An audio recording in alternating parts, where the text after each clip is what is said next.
Seriously? Seriously. Seriously.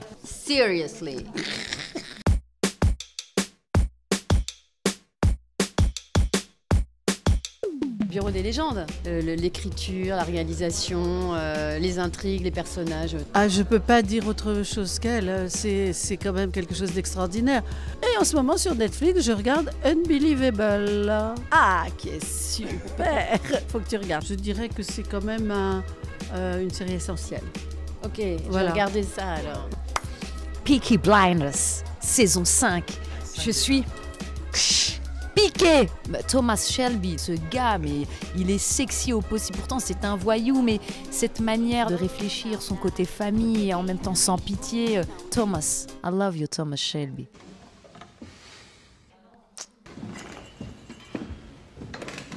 Alors, en ce qui me concerne, je suis en plein dedans, c'est Mindhunter. Voilà. J'aime beaucoup parce qu'effectivement, d'abord, j'aime bien les trucs lents. On suit ces personnages-là, voilà, c'est ma série du moment. Ouais. Sex and the City. J'avais beaucoup de mal à arriver à la fin parce que j'étais vraiment tellement attachée, j'avais l'impression de perdre mes copines. Alors le truc, c'est qu'ensuite, je les ai revues beaucoup et c'est complètement old school, hein, ce que je vous dis. Hein. Ah, The Wire, ça me manque. The Office aussi, ça me manque. Oh, trop bien, The Office, Extras. Ouais, il y a des choses comme ça où tu veux encore plus de saisons. Alors moi, ça me manque, mais j'en voulais pas plus parce que ce qui me fait chier un peu, c'est quand ça s'arrête jamais. Et il y a plein de séries que j'ai abandonnées à la saison 4, 5, parce que voilà, au bout d'un moment, j'avais l'impression d'être pris en otage. Mais pour moi, la réussite parfaite, c'est Six Feet Under. T'as déjà vu ça ? Ça, c'est fantastique. Le quotidien d'une famille de croque-morts à Los Angeles. Et il y a une série aussi que j'ai adorée, qui est un petit peu niche, c'est Jim Profit. Alors, il n'y a eu que 7 épisodes, parce qu'ils ont reçu tellement de courriers de téléspectateurs, d'insultes et tout. Et moi, j'adore. C'est une série d'un cynisme et d'une méchanceté extraordinaire. Et le premier épisode s'arrête, où il y a une nana qui rentre, il la voit, elle le colle, elle lui roule une pelle. Et il lui dit et ça s'arrête là-dessus. Ça, c'est le premier épisode. Donc imaginez la suite, extraordinaire. Je pense que ça a beaucoup vieilli. Ça date des années 90, mais c'est un bijou.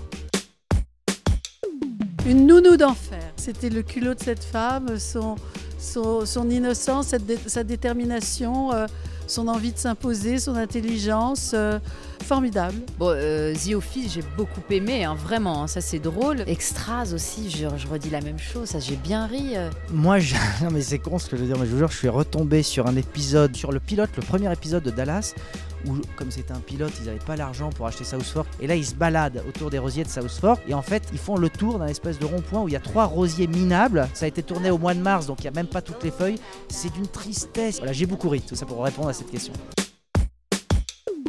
The Crown. Oh, formidable. Ouais. Celle que j'adore, c'est Happy Valley. Voilà, Happy Valley. Apparaître ? Non, j'aimerais le rôle. Jouer dans Fête des Gosses, j'aimerais bien. Vrai. Moi franchement, Colombo, j'aurais adoré être dans un Colombo. Mais t'aurais été hyper... Non mais j'aurais adoré. House of Cards, j'aurais bien aimé jouer là. Tac, tac, stratégie, hop, Maison Blanche, qu'est-ce qui se passe, boum. Voilà. Moi c'est mon côté vieille école. Colombo, un vieil impère des Cathy qui pue le caca. On l'a un peu donné au début. On a fait Bureau des légendes. On a c'est fait. vraiment la série du moment, enfin qu'on aime beaucoup. Oui, on n'a pas parlé de Mad Men, mais c'est vrai que Mad Men c'est génial aussi. Quoi. Voilà une série dans laquelle j'aurais bien aimé apparaître. Non, parce que je trouve qu'il y a des personnages de femmes extraordinaires aussi quoi là-dedans. Puis alors Elisabeth Moss, bon voilà, hein, ça se pose là en termes d'évolution de personnage. Moi c'est Six Feet Under. Et encore une fois, je trouve que la grande réussite, c'est d'avoir réussi à fermer le truc. The Wire. Moi j'ai aucune honte, mais c'était pas vraiment une série, c'était l'époque des soaps. J'étais addict à Santa Barbara. Je me servirais de ça contre toi, tu sais, J'en j'étais au ai- courant. j'assume Hein. total. Je retrouve pas le titre, c'était des choses qui faisaient peur. X-Files. X-Files. Oui, c'est culte, mais j'aime pas ça, c'est pas mon genre. Mais quand même, je regardais. Pas de pitié pour les croissants. Ah, moi j'étais là, c'était ma petite série, quand j'étais jeune. Alors moi le problème c'est que le sentiment de honte est un truc que je n'existe pas chez moi, donc je n'ai jamais eu honte de regarder quoi que ce soit. Thierry Lafronde. Oh merde. Il y avait aussi Michel Leroyer dans Capitaine, je sais pas quoi. Il voguait avec son bel uniforme, 18e siècle, sur des goélettes. Il partait à l'aventure. Alors c'est simple, toutes les actrices dans Twin Peaks. Ah, alors elle. Mais c'était il y a plus de 20 ans. Vintage. Idris Elba dans The Wire. Je dois dire qu'il y a une bonne gueule. Ah oui. Très très bonne gueule. Puis tout y est, hein. On est dans le fantasme absolu.